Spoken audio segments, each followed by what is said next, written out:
하나님 말씀은 시편 103편 1절부터 5절까지 보겠습니다.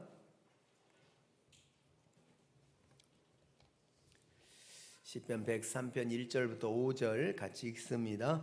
내 영혼아 여호와를 송축하라. 내 속에 있는 것들아 다 그의 거룩한 이름을 송축하라. 내 영혼아 여호와를 송축하며 그의 모든 은택을 잊지 말지어다.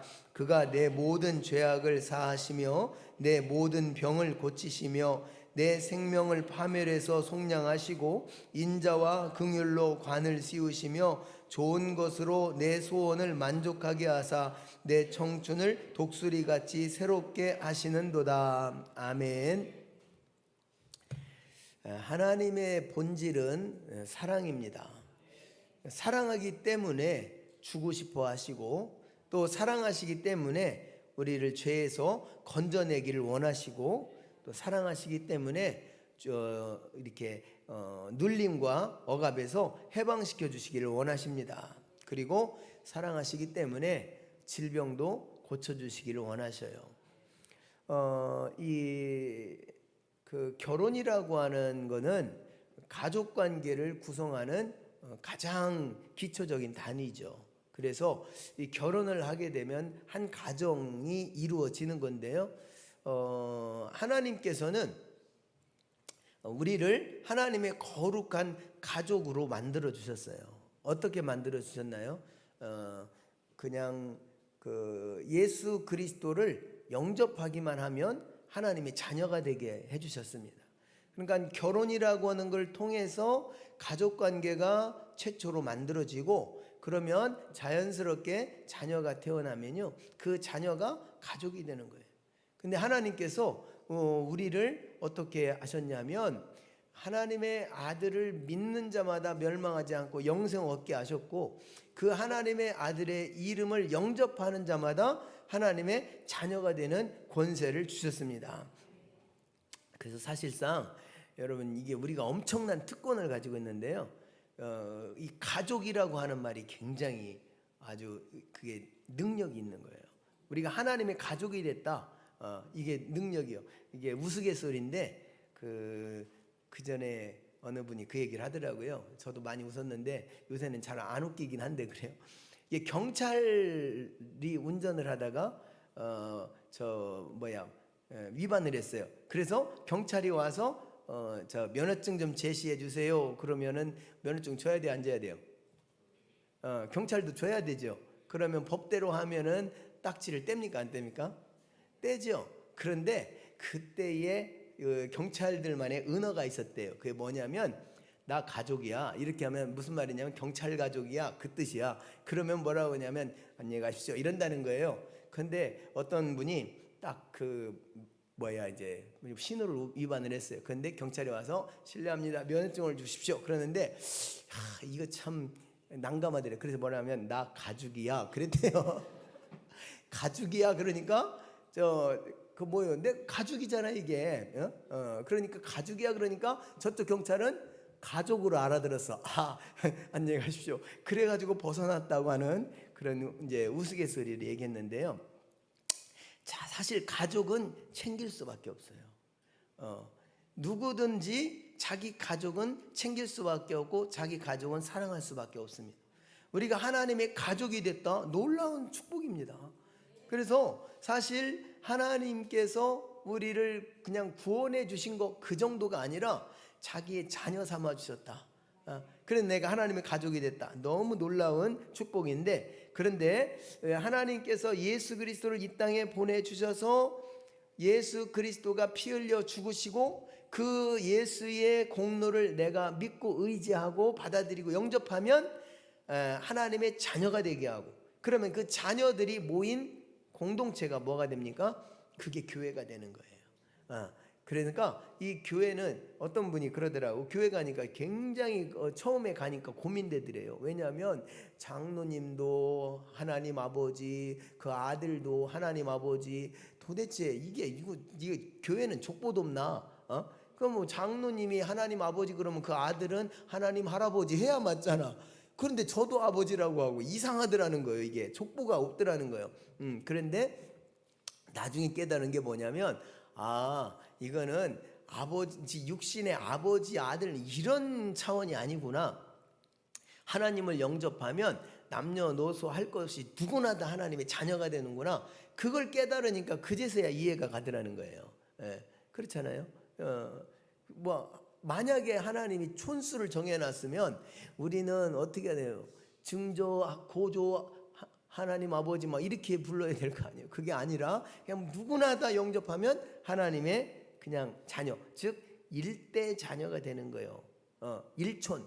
그러니까 촌이라고 하는 것이, 부부는 촌이 없으니까 무촌, 아버지와 자식은 마디가 하나 있기 때문에 일촌, 뭡니까, 형제는 아버지와 나와 그 형제는 이렇게 그 마디가 두 개는 이촌, 그렇게 부르는 거예요. 그런데 뭐 1촌, 2촌은 대부분 안 불러요. 가족이니까. 어디부터 촌수를 부르냐면 3촌부터 불러요. 아버지의 형제는 나와 우리 아버지와 이렇게 그 마디가 3개가 되는 거예요. 그래서 3촌이 되는 거예요. 그래, 그 3촌의 아들은 마디가 4개가 돼요. 그래서 나의 4촌이 되는 거예요. 그러다 보니까 이제 4촌, 5촌, 6촌이라는 게 마디촌자입니다. 이렇게. 근데 여러분, 우리가 1촌, 2촌, 무촌, 이거는요, 마디를 따질 필요가 없어요. 가족이니까. 그럼 우리가 예수님을 영접해서 하나님의 자녀가 되면 우리는 모두가 다 그냥 촌수가 없어요. 하나님 안에서 다 그냥 하나님의 자녀가 되는 겁니다. 자, 그런데 하나님의 자녀인 우리가 모인 공동체를 교회라고 하는데, 그 교회를 하나님은 또 뭐라고 말씀하시냐면 예수의 몸이라는 거예요. 주님의 몸이라는 거예요. 그리고 그 몸을 갖다가 뭐라고 말하면 그리스도의 몸된 신부, 그리스도의 몸된 신부라고 이렇게 말합니다. 그러니까 예수는 신랑이고 교회는 그의 신부가 되는 거죠. 이게 그 하나님이 우리를 그 신분을 격상시켜 주시는 그 과정을 보면 너무 은혜스러워요. 성경을 이렇게 가만히 보면 처음에 창조 때에는 하나님과 인간의 관계가 뭐냐면 창조자와 피조물이거든요. 이거는 뭐 도무지 가까울 수 없는 사이입니다. 창조자, 피조물. 그런데 조금 지나다 보면은요, 하나님은 왕이고 우리는 그의 백성으로 신분이 격상이 돼요. 백성. 조금 이제 지나서 오니까 어떻게 됐어요? 지금 이제 하나님의 자녀. 뭐 그다음에 그 예수님은 또 그 우리를 친구라고까지 부르시죠. 근데요, 요한계시록에 이제 마지막 성경이 끝나가는 거기에 가서 보니까 뭐냐면 그리스도의 신부. 여러분, 세상에서 가장 친밀한 관계가 부부입니다. 부자 유친, 뭐 옛날에 그런 이야기가 있다고 하는데, 뭐 부부 유별, 부부자 유친, 그쪽 종교에서 하는 얘기지만, 자 보십시오.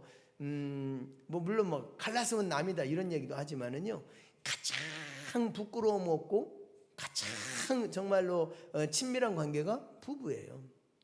그래서 아담과 하와가 서로 벌거벗었지만 어땠다? 부끄러워하지 않더라. 우리 여기 어머니들 우리 애들 어릴 때는 애하고 같이 목욕도 하시지만은 지금은 그렇게 합니까? 애들 부끄러워 가지고서 엄마 지금 뭐 하니까 들어오지 마, 막 그렇게 하고 문 잠궈 놓고 뭐 그렇게 하시죠. 부끄럽잖아요. 자식이지만 부끄럽죠. 그렇게 돼요. 아버지도 딸이 있는데 막 그냥 마음대로 잘 안 되죠. 부끄럽다니까요. 근데 부부간에는 안 그래. 제일 친밀한 관계가 부부예요. 그래서 마지막 시대에 보니까 하나님은 우리를 뭐라고 하냐면 그리스도의 신부로 우리를 맞아주신다. 엄청난 신분의 격상이 올라가는 걸 볼 수가 있습니다.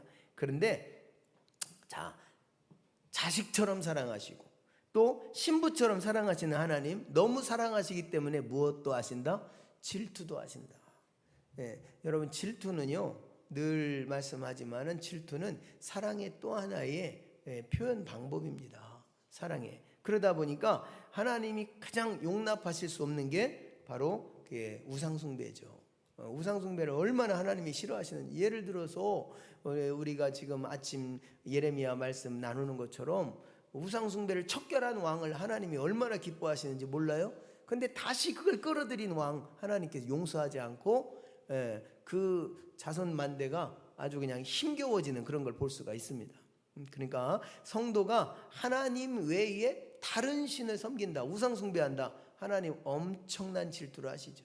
또 하나님이 하나님 아닌 다른 것을 사랑한다. 예를 들어서 물질을 사랑한다든지, 명예를 사랑한다든지, 권세를 사랑한다든지, 세상의 쾌락과 정욕을 사랑하고 그걸 따라간다든지, 하나님은 너무 그게 싫은 거예요. 여러분, 두 가지를 겸해서 섬길 수 없다고 예수님 말씀하셨어요. 하나님과 재물을 겸해서 섬길 수 없어요. 하나님과 우상이 조화를 이룰 수 없어요. 그런데 내가 하나님도 사랑하고 세상도 사랑하고 이렇게 이중적인 삶을 살아가는 것이 하나님께서 용납하시고 기뻐하시고 좋아하실 일일까? 절대로 아닙니다. 하나님 속에서 부글부글 끓어요. 부글부글 끓어, 진짜. 여러분들도 그렇죠? 한번 생각해 보세요. 내 배우자가 이중생활을 한다고 생각해 보세요. 그러면 내 안에서 그냥 용납이 됩니까? 부글부글 끓어요. 당연한 거죠, 그것이. 하나님도 우리가 만약에 하나님이 아닌 다른 것에 마음을 쏟고 거기에 끌려가고 그러면 하나님의 이 속도 부글부글 끓어. 그래서 이 예레미야서에 보니까 하나님이 참고 참다가 마지막에는 폭발하시는 내용이 나오는 거죠. 그러니까 우리가 하나님의 자녀된 우리가 하나님께서는 우리에게 이 가난을 허락하지 않습니다. 가난을 허락하지 않고, 또 하나님은 우리가 질병과 동고동락하는 거, 그거 하나님 원하지 않으셔요. 그러니까 가난하게 하지 않고 또 질병에 매여 고통하지 않도록 하나님 우리를 반드시 풀어주시고 자유케 하시는 분입니다. 하기 때문에 성도의 의무가 뭐냐? 성도의 의무는 거룩하신 하나님을 찬양하는 거예요. 지난주에도 잠깐 말씀을 드렸지만 우리는 관심이 막 건강 관심, 뭐 물질 관심, 축복 관심. 근데 하나님은 전혀 그 관심 없어요. 하나님이 나에게 쓰시는 관심은 딱 한 가지입니다. 뭡니까? 나처럼 너도 거룩해야 된다. 나처럼 너도 거룩해야 된다. 그래, 내가 거룩하니 너희도 거룩해라. 그러면서 말씀하세요. 나는 거룩한 하나님이고 내가 너희를 치료하는 여호와다. 그래서 우리 그 성도는 목표가 있어요. 내가 얼마나 돈을 많이 버느냐가 목표가 아니라 내가 얼마나 하나님의 거룩함에 도달하느냐, 그게 목표예요. 그래서 기도하는 거, 성경 읽는 거, 이런 것들이 다른 게 아니라 다 하나님 닮아가려고. 제가 어제 이렇게 그 타교단 친구들도 몇 명을 만났는데 다 보니까 우리 진짜 제가 축복받은 것이요. 우리 부여고등학교의 제 동기들이 어림잡아서 지금 현재 목회하시는 그 목사님들이 한 30명 이상 되는 것 같아요. 이상하게 우리 동기들이 다 신학교를 그때 막 많이 갔어요. 그 시대에 아마 은혜가 부어졌는지 잘 모르겠는데, 그런데 어제도 이렇게 몇 마디 대화를 하다 보니까는 전부 다 성도들에게 어떻게 하면 성경을 읽힐까, 이것이 그래가지고 그 자기들 나름대로 막 짠 프로그램들이 막 있다고 다 얘기를 하더라고요. 그러니까 어떤 친구는 그래요. 무슨 아나운서가 읽어주는 성경을 자기가 90개로 잘랐대. 30분씩 들을 수 있도록 90개로 그 파일을 잘라가지고, 그래가지고 성도들한테 뭐 하냐면 아침 점심 저녁 밥 먹는 것처럼 우리도 아침 점심 저녁 영양식 먹는다. 그래서 아침에 30분, 점심에 30분, 저녁에 30분, 1시간 반씩 읽게 하죠. 그럼 한 달이면 성경이 한 독이 된다는 거예요. 자기네에겐 그렇게 한다 그러더라고요. 제가 그거 도전받았어요. 여러분, 하루에 1시간 반씩 내가 읽는 속도로는 못 따라가도 아나운서가 읽어주는 속도로 따라가면 1시간 반씩 읽으면 한 달에 가능합니다. 가능해요. 그러니까 밥은 이렇게 밥은 잘 챙겨 먹으면서 말씀 30분 듣는 걸 못 한다? 그러면 안 되죠. 그러니까 이제 그런 막 다양한 방법들을 얼마나 목사로서 그런 마음들을 쓰느냐, 성도들에게 어떻게 하면 말씀을 읽히고 어떻게 하면 기도하고 어떻게 하면 하나님의 그 거룩함에 그렇게 참여시킬까, 이게 고민인 거예요. 그게 하나님이 또 원하는 것이 그것이고요. 자, 그래서 하나님께서는 오늘 이 다윗의 시를 통해서 보니까 다윗은요 개인적인 축복 또 국가적인 축복 그리고 용서하시는 하나님의 사랑과 그 사람의 영원하심 등을 쭉 노래한 것이 시편 103편입니다. 그런데 특별히 2절에서 뭐라고 말하냐면 그 하나님의 은택을 잊지 마라 이렇게 말합니다. 은택을 잊지 마라. 하나님의 은택은 크게 두 가지로 나눌 수 있어요. 그러니까 일반적인 은택이 있고 특별한 은택이 있습니다. 특별한 은택이라고 하는 것은 어떤 것들이냐 하면은 뭐 예를 들면은 그 소경이 눈을 뜬다든지 뭐 안진뱅이가 일어났다든지 아니면 혈루증이 금방 나았다든지 물고기 2마리와 떡 5개로 5,000명 이상이 배불리 먹었다든지 이런 것들은요 특별한 은총입니다. 특별한 은택. 그러니까 이 특별한 은택이라고 하는 것은 뭐예요? 그러니까 현실에서는 불가능한 것들이 초자연적으로 일어나는 현상들 이것이 특별한 은택인데 그 특별한 은택은 자주 일어나는 게 아닙니다. 이거는 특별할 때 일어나는 사건이라 특별한 은택이에요. 그러니까 뭐 막 그 예수 믿으면 교회 다니면 기도하면 100% 다 병 낫습니까? 하나님의 뜻이 치유가 아닌 것도 있어요. 어떤 경우는 그냥 그 병으로 죽는 사람도 있어요. 그렇기 때문에 그거를 갖다가 일반적인 은택으로 우리가 자꾸 착각을 하면 안 됩니다. 그러면요 일반적인 은택으로 착각하는 사람들은 하나님 원망해요. 왜 기도해도 안 낫냐?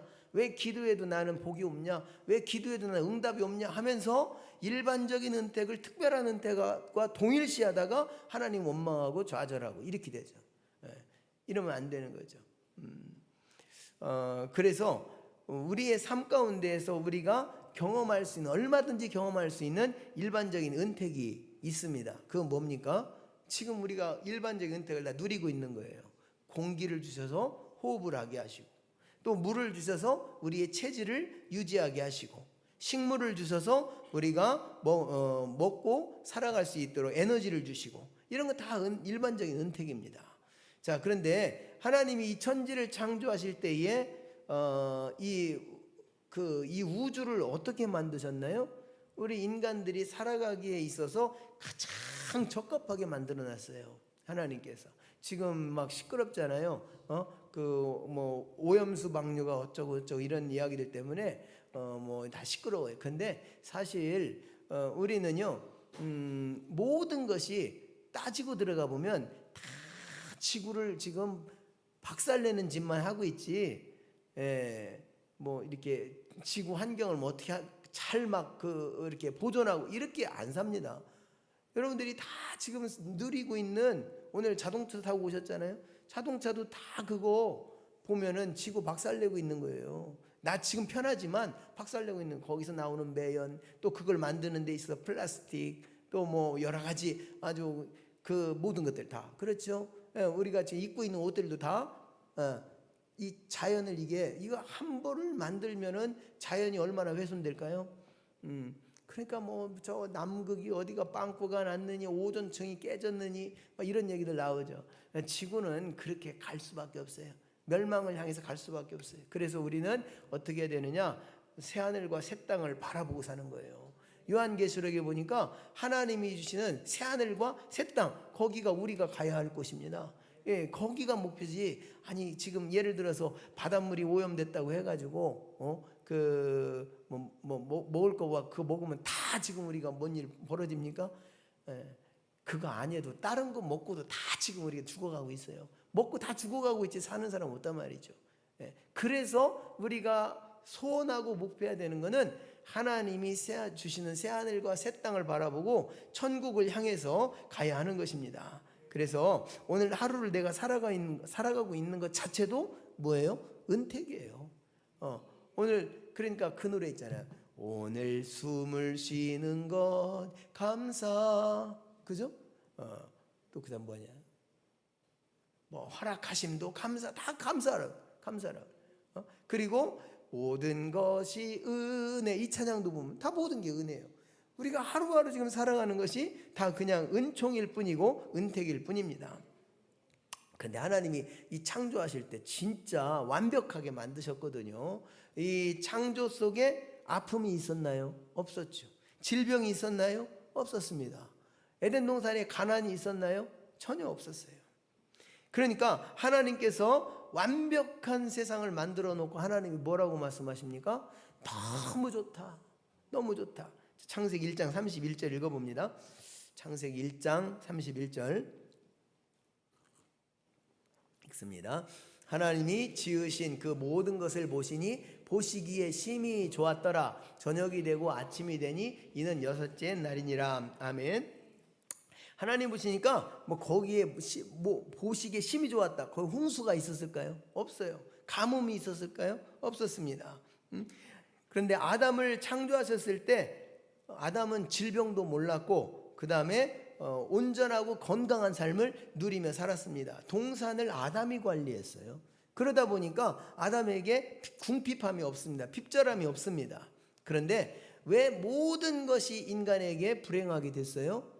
죄로 말미암아 하나님이 주신 복을 상실하게 되는 거죠. 인간이. 그러니까 인간에게 하나님이 죄 짓지 마라, 죄와 싸워라. 왜 그러느냐? 그것 때문에 우리가 모든 것이 무너졌어요. 죄 때문에 우리의 행복도 무너졌고, 죄 때문에 건강도 무너졌고, 죄 때문에 모든 것이 파괴가 되었습니다. 그래서 인류에게 가난과 질병과 죽음을 가져다 준 그것은 아담의 범죄입니다. 그런데 이 문제를 해결하시려고 예수님이 오신 거죠. 로마서 5장에 이걸 쭉 설명하고 있어요. 로마서 5장 12절 한번 읽어봅니다. 로마서 5장 12절 그러므로 한 사람으로 말미암아 죄가 세상에 들어오고 죄로 말미암아 사망이 들어왔나니 이와 같이 모든 사람이 죄를 지었으므로 사망이 모든 사람에게 이르렀느니라. 그러니까 아담의 한 사람의 범죄로 말미암아서 질병과 사망과 인생의 온갖 저주들이 이 땅에 들어온 것입니다. 그래서 아담 이후의 모든 인류는 하나님께 대한 불순종으로 고통 속에 살아갈 수밖에 없게 되어 있어요. 그래서 이 일반적인 은택만 가지고는 사실 우리가 살아갈 수가 없습니다. 일반적인 은택, 햇빛, 공기, 물, 음식, 입을 것 이런 것만 갖고는 뭐 많이 살아봐야 60년에서 100년이에요. 인생이 70이요 80이다 그러는데 그냥 예전에 그 장경동 목사님이 어머니가 69세에 이제 소천을 하셨어요. 그래서 그때 장례식을 갔었는데 어머니에게 송사 이런 천국 환송 시를 목사님이 직접 쓰셨어요. 그런데 그때 지금도 기억나는 것이 인생이 70이요 강건은 80이라고 그러는데 어머니는 69세에 평균 조금 못 사시고 가셨네요. 이렇게 말씀하시던 그게 지금도 생생해요. 여러분 이렇게 인생은 어쨌든 한 번은 다 가죠. 가는데 자 그러니까 일반적인 은택은 믿는 사람 안 믿는 사람은 공통적으로 똑같이 줬어요. 하나님이. 그러니까 똑같은 수명을 살다 다 가게 돼 있습니다. 그러니까 우리가 그러니까 어떻게 되느냐? 영원히 살아야 되는데 영원히 살기 위해서는 특별한 은택이 필요한 것입니다. 이 특별한 은택의 최고의 절정이 뭐예요? 예수입니다. 예수. 예수를 믿는 자는 특별한 은택으로 들어가는 거예요. 아까 특별한 은택이라고 하는 것들이 뭐 병고침이라든가 무슨 기적이라 이런 것들 특별한 은택이라 했는데 자 그것보다 더 특별한 은택이 뭡니까? 죄와 사망과 저주와 지옥에 갈 사람이 그걸 해결하고 천국으로 가게 됐다. 이게 특별한 은택이에요. 그러니까 예수라고 하는 은혜를 받은 사람만이 특별한 은택으로 내 영원히 사는 거예요. 근데 일반적인 은택으로 사는 거는 세상 사람들도 살다가 한번 인생을 끝나면 다 갑니다. 그런데 그들에게 영원한 특별한 은택인 천국이 없어요. 그들에게. 예수가 없는 사람에게. 그러나 예수 있는 사람에게는 그 특별한 은택이 주어지는 것입니다. 예수님께서 십자가에서 이 죽으심이 결코 헛되지 않기 때문에 십자가의 사건을 나의 사건으로 영접하는 것이 중요하고 그 사건을 나의 사건으로 영접하는 순간부터 우리가 하나님께서 무엇을 주십니까? 에덴을 회복시켜 주시는 거죠. 우리에게 완벽한 에덴을 회복시켜 주시는 거예요. 그러니까 이 에덴의 완벽함이 회복되니까 어떻게 됩니까? 이사야에서 말한 것처럼 그가 찔림은 우리의 허물을 인하며 그가 상함을 우리의 죄악을 인하며 그가 징계를 받음으로 우리가 평화를 누리고 채찍을 맞음으로 우리는 나음을 입었도다. 모든 것이 해결되는 것이죠. 예수님은 이 십자가를 지시기 위해서 상당히 모진 고난과 고통을 받으셨어요. 그런데 그 고통을 받으시면서 내가 받아야 될 걸 다 감당하셨기 때문에 나에게는 자유를 주시는 거예요. 부모님들이 이렇게 보면은요, 굉장히 자기는 고통스럽게 사는데 자녀에게는 고통을 안 주고 싶어요, 부모님. 그래가지고 그냥 자기는 힘들게 하는데요, 어떻게 합니까? 자녀는 막 어떻게 하든지 가르쳐서 나보다는 더 좋은 직장, 나보다는 더 풍성하게 그렇게 살기를 막 바라는 게 부모의 마음이죠. 그 예수님은 내가 죽을 테니 너는 살아라, 내가 맞을 테니 너는 평화를 누려라, 바로 그렇게 마시는 거예요. 그 사랑을 우리가 받은 것입니다. 그러므로 하나님의 이 특별한 은택이 우리 앞에 놓여져 있습니다. 그래서 특별한 은택을 받으려면 뭘 해야 되나요? 믿음에 의한 삶, 믿음으로 사는 삶이 출발을 해야 됩니다. 그게 스타트가 돼야 돼요. 자동차가 이렇게 있는데 자동차가 스타트하지 않았는데 저절로 가진 않습니다. 스타트를 해야 돼요. 키를 돌려야 돼요. 그러니까 우리가 하나님의 특별한 은택을 받고 살아가려면 어떻게 되냐면 믿음에 의한 삶, 믿음으로 사는 삶, 믿음의 삶이 나에게서 스타트가 돼야 됩니다. 난 그래도 나도 뭐 믿음을 갖고 사는데요, 이렇게 답할 사람들이 많이 있겠죠. 근데 사실 예배당 안에도 믿음으로 살지 않는 사람이 굉장히 많습니다. 진짜 많아요. 크리스찬 중에 믿음과 상관없이 사는 사람 굉장히 많아요. 우리가 그래서 그 고린도후서에 말하는 것처럼 너희가 믿음 안에 있는가 너희 자신을 어떻게 시험해봐라. 그럼 믿음 안에 있다고 하는 것이 뭐냐면 예수가 내 안에 계신가를 확인하라는 거예요. 그 예수가 내 안에 있는 사람은 어떻게 합니까? 어떤 분이 아까 사모님 뭐 고추 다듬으면서 어떤 분 설교를 듣던데 가만히 가서 보니까 그분이 그 얘기를 하더라고요. 뭐 텐트 하나를 쳐놓고 들어가니까 딱 자기 하나 무덤인가 뭐 그렇더래요. 그래서 거기서 갈라디아서 2장 20절이 이루어지는 경험을 했다고 그래요. 내가 그리스도와 함께 십자가 못 박혔네. 내가 죽어야 돼. 그죠? 내가 죽어야 내 안에 그리스도가 사신 것이니. 그러니까 정말로 예수가 계신 사람은 나라고 하는 존재가 없죠. 내가 죽었죠. 그리스도가 내 안에 사시죠. 이렇게 살아가는 삶이 믿음에 의한 삶, 믿음으로 사는 삶이에요. 그러니까 그 요한복음 5장에 보면 그 믿음에 의한 삶은 어떤 삶이냐? 죄를 멀리하는 삶이 믿음에 의한 삶입니다.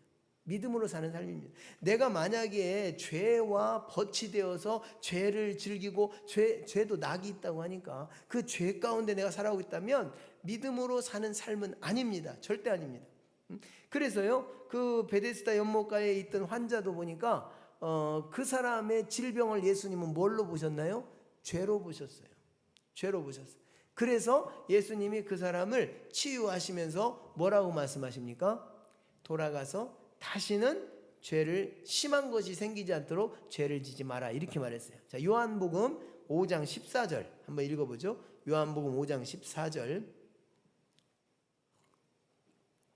읽습니다. 그 후에 예수께서 성전에서 그 사람을 만나 이르시되 보라 내가 나았으니 더 심한 것이 생기지 않게 다시는 죄를 범하지 말라 하시니. 아멘. 이 사람은 자기를 고쳐주신 분이 예수님인지 몰랐었어요. 막 그래서 사람들이 안식일에 뭐 침상을 들고 가느니 뭐 하니까 핍박을 하니까 뭐 그러다가 나중에 성전에서 예수님 만나가지고 더 심한 것이 생기지 않게 죄를 범하지 말라 그랬더니 돌아다니면서 뭐라면 나를 고친 건 예수였다 하면서 예수를 고발하고 다녀요. 이게 배은망덕한 사람이죠. 이런 사람. 그러니까 뭐 성경에 더 이상은 나오지 않았지만 예수님 말씀하셨어요. 심한 것이 생기지 않도록 죄를 짓지 마라. 그래서 이 질병이라고 하는 게 하나님의 치유는요 확실합니다. 그런데 하나님이 치유해 주셨는데 뭐 재발했다 막 이런 재발이라는 말이 나오면 더 철저히 회개해야 돼요. 왜냐하면 주님 성경에 분명히 말씀하셨잖아요. 죄를 범하지 말, 더 심한 것이 생기지 않게 다시는 죄를 범하지 말라 그랬잖아요. 그러니까 이 재발이라고 하는 것이 내가 뭘 잘못 관리해서 이거보다도 저는 성경적인 어떤 포인트를 본다면 이게 더 심한 것이 생긴 이유가 있다. 그래 더 철저히 회개해야 돼요. 하나님 앞에 회개하면 또 치유와 회복이 일어납니다. 또 요한복음 8장에도 간음 중에 현장에서 붙들렸던 여인에게도 예수님께서 뭐라고 말씀하십니까? 다른 사람들이 다 이제 돌을 놓고 떠났어요. 그 여자와 예수님만 함께 남았습니다. 그때 예수님 그 여자에게 뭐라고 말씀하십니까? 나도 너를 정죄하지 아니하노니 뭐라 그 다음에 다시는 죄를 범하지 마라. 그러니까 이 죄를 멀리하는 것이 믿음으로 사는 삶이에요. 내가 믿음으로 산다고 하면서도 죄의 낙을 즐기고 죄의 그 끈을 놓지 못하고 죄에 묶여있고 매달려 있다면 믿음으로 사는 삶은 아닙니다. 하나님이 어디까지 도울 수 있을까요? 그 사람을 어디까지? 예. 어느 순간에, 그러니까 말하자면 그런 거예요. 썩은 동아줄 붙잡고 있는 거예요. 그런 사람. 내가 믿음으로 살지 않으면서 하나님의 어떤 은혜를 내가 지금 붙잡았다는 거는요, 점점점 끊어져 가고 있는 썩은 동아줄. 네. 그러니까 죄를 멀리하고 죄와 싸우는 사람은 말 그대로 황금 동아줄 붙잡고 있는 거죠. 내가 과연 어떻게 살고 있는가를 늘 살펴봐야 됩니다. 그래서 십자가에서 흘려주신 예수님의 보혈의 은택으로 나에게 하나님은 완벽한 축복을 허락하셨는데, 오늘 이제 그 다윗이 쓴 시에 보면 7가지 은택을 얘기하고 있습니다. 그 첫 번째는 3절에 보니까 내 모든 죄악을 사하신다. 예, 죄는 저주의 근원인데 그 저주의 근원을 제거해 주신다는 거죠. 특별한 은택입니다, 이것이. 일반적인 은택으로 내 죄가 없어지질 않아요. 둘째는 또 내 모든 병을 고치신다 그랬어요. 질병은 정말로 예수님이 그 약속을 우리가 믿어야 됩니다. 내가 채찍에 맞음으로 너는 나음을 입었다. 이 약속을 믿어야 돼요. 그것이 막 어떤 때는 안 믿어질 수도 있어요. 제가 늘 말씀드리지만요, 믿음으로 산다고 하는 게 꼭 벼랑 끝에 서 있는 것 같은 느낌 들 때가 굉장히 많아요. 여기서 그냥 이제 내가 놔야 되나 포기해야 되나 싶은 막 그런 마음이 들 때도 많아요. 그런데 그 끝까지 매달리는 게 믿음이거든요. 그러니까 채찍에 맞음으로 난 나음을 얻었다. 그리고 말라기서에 보면은 의로운 해가 떠올라서 치료하는 광선을 너에게 줄 것이다. 광선 치료가 어떻게 알았어요? 성경에는 이미 오래전부터 광선 치료가 있었어요. 하나님 광선으로 치료하신다는. 또 세 번째 은택은 내 생명을 파멸해서 구속하여 주신다. 그렇게 말했습니다. 네 번째는 나의 삶의 인자와 긍휼로 관을 씌워 주시겠다. 그리고 다섯 번째는 내 소원을 좋은 것으로 만족하게 하신다. 중요하죠. 이 소원이라고 하는 게 하나님이 우리에게 주시는 게 뭐냐면요, 우리의 온갖 구하는 것이나 생각하는 것보다 넘치게 주신 하나님, 자녀에게 더 좋은 것을 주기를 원하는 아버지, 그 하나님은 우리의 소원보다도 더 큰 소원을 가지고 계시다는 사실을 기억해야 됩니다. 또 여섯 번째는 내 청춘으로 독수리같이 새롭게 하시며 이렇게 있어요. 막 정말 아까 말씀드렸지만 여러분, 그냥 독수리 같은 청춘 같은 삶으로 살아가세요. 처지지 말고 그냥 힘있게. 제가 우리 교회에 올 때 우리 장진숙 지사님을 보면, 야, 나는 학생이 오는 줄 알아요. 얼마나 막 빠른지 막 힘차게 막 걸어옵니다. 그래서 학생이 오는 줄 알아. 학생이. 여러분, 이거 힘있게 살아야 돼요. 그러니까 이제 막 우리가 나이가 들어가면 어떻게 하면요, 걸음걸이부터 처지죠. 천천히. 그러니까 보폭이, 나이가 들으면 보폭이요, 어떻게 되냐면 자기 그 발 사이즈밖에 보폭을 못 가. 젊을 때는 이렇게 걸어가는데 늙으면은 폭 요만큼씩밖에 못 가, 이렇게. 그죠? 근데 하나님 뭐라고 그래요? 너 청춘의 독수리같이 날개치며 올라간 같이 해주겠다. 특별한 은택을 받으시기 바랍니다. 그러니까 모세가 특별한 은총을 받으니까 죽을 때까지 눈도 안 흐렸대. 힘도 젊은이 같았대. 갈렙도 보니까 내가 지금 80이 넘었지만은 지금 40년 전이나 지금이나 똑같대. 이런 은택을 우리가 받기를 축복합니다. 그리고 일곱째 마지막으로는요, 끝까지 보호해 주시겠다는 겁니다. 그러므로 하나님의 은택을 우리가 기억해야 돼요. 그 은택을 잊어버리는 순간 축복이 제한됩니다. 네. 하나님의 은택을 내가 잊어버리는 순간 지금까지 나에게 주어졌던 어떤 그런 축복들이 제한되고 삭제되고 소멸되기 시작하는 거예요. 그래서 어떤 환경, 어떤 형편 속에서도 하나님을 송축하며 그 은택을 잊지 않도록 중단 없이 하나님을 찬양하시기 바랍니다. 내 영혼아 정말로 어떻게 하래요? 여호와를 송축하라. 내 속에 있는 것들아 다 그 거룩한 이름을 송축하라. 우리 친구 목사가 사역을 막 엄청나게 열심히 했어요. 그런데 이제 뭐 몸이 막 그래가지고 자기는 앞으로 5년 후에 그냥 은퇴하겠대요. 그렇게 하는데 자기가 막 열심히 사역을 하다가 쓰러졌어요. 막 몸이 지금도 막 이렇게 몸이 안 좋아요 조금. 그런데 그때 하나님이 원망스럽대요. 하나님한테 막 따졌대요. 왜 이렇게 죽이려고 하냐고 막 그러고 하나님 뭐 그랬더니 하나님이 딱 뭐라고 말씀하시냐면 누가 열심히 하라겠냐고 그러더라는 거예요. 하나님이 네 일했지 내 일했냐고 막 그러더라는 거예요. 그래서 가만히 보니까 다 자기 일했더래요. 주님 일한다고 하면서 그냥 자기 일했더래요. 그러면서 하나님 뭐라고 말씀하냐면 네가 종살이 하기를 원하지 않는다. 자녀살이 해라 그러더래요. 자녀살이. 여러분 종은요 죽어라 하고 뼈 빠지라고 일하는 게 종이요. 근데 자녀는 아버지와 함께 누리는 게 자녀예요. 그러면서 하나님의 음성이 너 자녀살이 해라. 나는 너하고 그냥 함께 누리기를 원한다. 근데 네가 왜 그냥 죽자 사자 막 그렇게 하냐 그러시더라고요. 그래서 거기서 회개하고 막 그래가지고 뭐 몸이 회복됐다 그런 이야기를 해요. 이게 사람마다 다 틀리니까 사람마다 경험이 틀리고 그러니까 다 모든 것이 일반화될 수는 없지만 많이 새겨 들어질 수 있는 이야기였어요. 여러분 성경에는 그럽니다.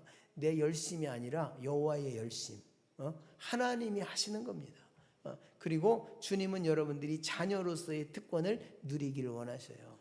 그러기 위해서는 자녀가 되려면 하나님과 거룩함을 우리가 유지해야 될 줄로 믿습니다. 기도하겠습니다. 하나님 아버지